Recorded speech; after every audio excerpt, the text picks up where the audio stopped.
살기로 했네. 주님 뜻대로 살기로 했네. 주님 뜻대로. 그 후에 그가 나를 데리고 문에 이르니 곧 동쪽을 향한 문이라. 이스라엘 하나님의 영광이 동쪽에서부터 오는데 하나님의 음성이 많은 물소리 같고 땅은 그 영광으로 말미암아 빛나니 그 모양이 내가 본 환상 곧 전에 성읍을 멸하러 올 때에 보던 환상 같고 그 발강가에서 보던 환상과도 같기로 내가 곧 얼굴을 땅에 대고 엎드렸더니 여호와의 영광이 동문을 통하여 성전으로 들어가고 영이 나를 들어 데리고 안뜰에 들어가시기로 내가 보니 여호와의 영광이 성전에 가득하더라. 성전에서 내게 하는 말을 내가 듣고 있을 때에 어떤 사람이 내 곁에 서 있더라. 그가 내게 이르시되 인자야, 너는 내 보좌의 초소, 내 발을 두는 초소, 내가 이스라엘 족속 가운데 영원히 있을 것이라. 이스라엘 족속 곧 그들과 그들의 왕들이 음행하며 그 죽은 왕들의 시체로 다시는 내 거룩한 이름을 더럽히지 아니하리라. 사랑하는 성도 여러분, 새벽은 하루의 방향을 결정하는 시간입니다. 아침에 무엇을 바라보고 시작하느냐에 따라 우리의 하루가 달라집니다. 어떤 사람은 아침부터 걱정으로 하루를 시작합니다. 또 어떤 사람은 해야 할 일과 책임 때문에 무거운 마음으로 하루를 시작합니다. 그러나 믿음의 사람은 하루의 첫 시간을 하나님께 드립니다. 왜냐하면 우리의 삶을 변화시키는 것은 환경이 아니라 하나님의 임재이기 때문입니다. 아무리 좋은 집이라도 사람이 살지 않으면 빈집입니다. 아무리 좋은 자동차라도 엔진이 없으면 움직일 수 없습니다. 마찬가지로 우리의 신앙도 겉모습보다 중요한 것이 있습니다. 예배의 자리보다 중요한 것은 예배 가운데 하나님이 함께 하시는 것입니다. 교회의 크기보다 중요한 것은 하나님의 영광이 머무는 것입니다. 에스겔 선지자는 에스겔 10장에서 안타까운 장면을 보았습니다. 하나님의 영광이 성전을 떠나는 모습을 보았습니다. 이스라엘 백성들은 그때 당시만 해도 성전을 아직 가지고 있었습니다. 제사도 드렸습니다. 종교적인 모습도 남아 있었습니다. 그러나 가장 중요한 것이 사라졌습니다. 하나님의 임재가 떠난 것입니다. 죄와 우상 숭배 때문에 하나님의 영광이 떠났습니다. 그런데 오늘 본문은 놀라운 장면을 보여주고 있습니다. 그 떠났던 하나님의 영광이 다시 돌아오는 겁니다. 절망 가운데 있던 이스라엘에게 하나님께서 다시 말씀하십니다. 내가 다시 너희 가운데 거하겠다. 사랑하는 성도 여러분, 오늘 우리에게도 가장 필요한 것은요, 하나님의 영광입니다. 하나님의 영광이 임하면 사람이 달라집니다. 가정이 달라집니다. 기도가 달라질 수밖에 없습니다. 삶의 방향이 달라질 수밖에 없습니다. 오늘 말씀을 통해서 하나님의 영광이 임하는 사람에게 어떤 변화가 일어나는지 함께 묵상하고 싶습니다. 본문 1, 2절 말씀입니다. 제가 읽겠습니다. 그 후에 그가 나를 데리고 문에 이르니 곧 동쪽을 향한 문이라. 이스라엘 하나님의 영광이 동쪽에서부터 오는데 하나님의 음성이 많은 물소리 같고 땅은 그 영광으로 말미암아 빛나니. 에스겔은 하나님의 영광이 동쪽에서부터 오는 것을 보았습니다. 왜 동쪽일까요? 성경에서 동쪽은요, 특별한 의미를 가지고 있습니다. 해가 떠오르는 방향입니다.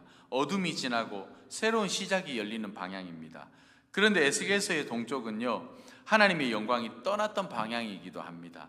하나님께서 떠나셨던 그 길로 다시 돌아오는 겁니다. 이것이 하나님의 은혜입니다. 우리가 하나님을 떠났을 때에도 하나님은 우리를 포기하지 않으십니다. 우리가 다시 돌아오기를 기다리십니다.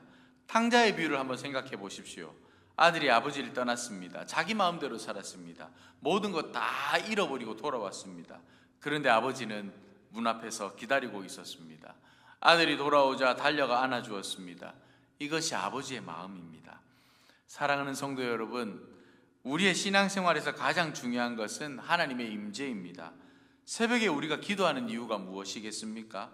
문제를 해결하기 위해서만이 아닙니다. 하나님을 만나기 위해서입니다. 기도의 가장 큰 응답은 환경이 바뀌는 것이 아니라 하나님이 나와 함께 하신다라는 그 사실을 깨닫는 것입니다.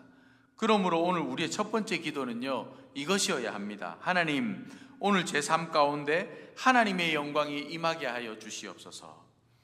본문 2절에 보면 하나님의 음성이 이렇게 표현됩니다. 그 음성이 많은 물소리 같고 이렇게 기록되어 있습니다. 많은 물소리는요, 매우 강력한 소리입니다. 폭포 앞에 서 있으면 주변의 작은 소리는 들리지 않습니다. 큰 물소리가 모든 소리를 덮어버리기 때문입니다. 하나님의 말씀이 우리의 마음을 채우면 세상의 소리는 작아질 수밖에 없습니다.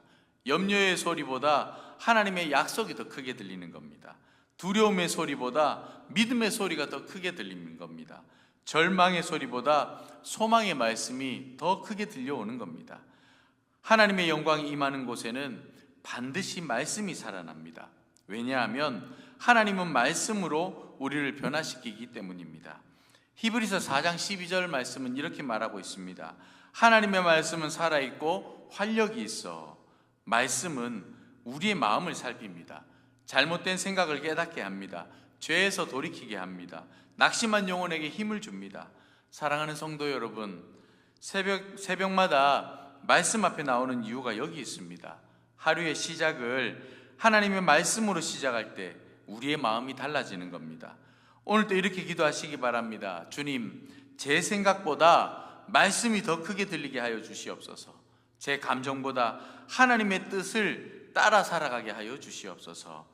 2절 마지막 부분입니다. 땅은 그 영광으로 말미암아 빛나니. 하나님의 영광은 성전 안에 머물러 있지 않습니다. 땅을 비춥니다. 우리의 삶을 비춥니다. 예배 시간에만 하나님을 경험하는 것이 아닙니다. 일상의 삶 가운데에서도 하나님의 영광이 나타나야 하는 겁니다. 가정에서도, 직장에서도, 사람들과의 관계 속에서도 하나님의 사람으로 우리가 드러나야 한다는 것입니다. 하나님의 영광이 있는 사람은 다르게 살아갑니다. 말이 다릅니다. 태도가 다릅니다. 또한 선택 또한 다릅니다. 왜냐하면 내 안에 계신 하나님이 삶을 다스리기 때문입니다. 요셉을 한번 보십시오. 어디에 있든지 하나님이 함께 하셨습니다. 노예로 팔려갔을 때에도, 감옥에 있을 때에도, 총리가 되었을 때에도 하나님의 영광이 요셉의 삶을 통해 나타났습니다. 중요한 것은 환경이 아니었습니다. 하나님이 함께 하신다는 그 사실이었습니다. 오늘 하나님께서 우리에게 말씀하십니다. 네가 있는 그곳에 빛나게 하리라. 우리 때문에 가정이 밝아지고, 우리 때문에 교회가 따뜻해지고, 우리 때문에 누군가가 하나님을 바라보게 되기를 바랍니다. 3절 마지막 부분입니다. 내가 곧 얼굴을 땅에 대고 엎드렸더니. 에스겔은 하나님의 영광을 보자 엎드렸습니다. 이것이 하나님의 영광을 경험한 사람들의 모습이었습니다. 하나님의 거룩함을 만나면 자신의 부족함을 깨닫게 되는 겁니다. 이사야서도 하나님의 영광을 보았을 때 이렇게 고백하고 있습니다. 화로다 나여 망하게 되었도다. 베드로도 예수님의 능력을 경험한 후 이렇게 말했습니다. 주여 나를 떠나소서, 나는 죄인이로소이다. 하나님의 영광을 경험한 사람은 교만할 수가 없습니다. 모든 것이 은혜임을 알기 때문입니다. 새벽기도 자리는요, 하나님 앞에 엎드리는 자리입니다. 내 뜻을 내려놓고, 내 생각을 내려놓고 하나님의 뜻을 구하는 자리입니다. 하나님은 낮아진 사람을 사용하시기 때문입니다. 본문 7절 이후 하나님께서는 이스라엘에게 우상을 제거하라고 말씀하고 있습니다. 왜 그렇습니까? 하나님의 영광이 머무는 자리는 하나님만 높임받는 자리이기 때문입니다. 오늘 우리의 우상은 무엇입니까? 돈일 수 있습니다. 성공일 수 있습니다. 사람의 인정일 수도 있습니다. 하나님보다 더 사랑하는 것이 있다면 그것이 우상이 되는 것입니다. 사람은 하나님 없이 만족하도록 만들어지지 않았습니다. 아무리 많이 가져도 하나님이 없으면 사람은 계속 목마를 수밖에 없습니다.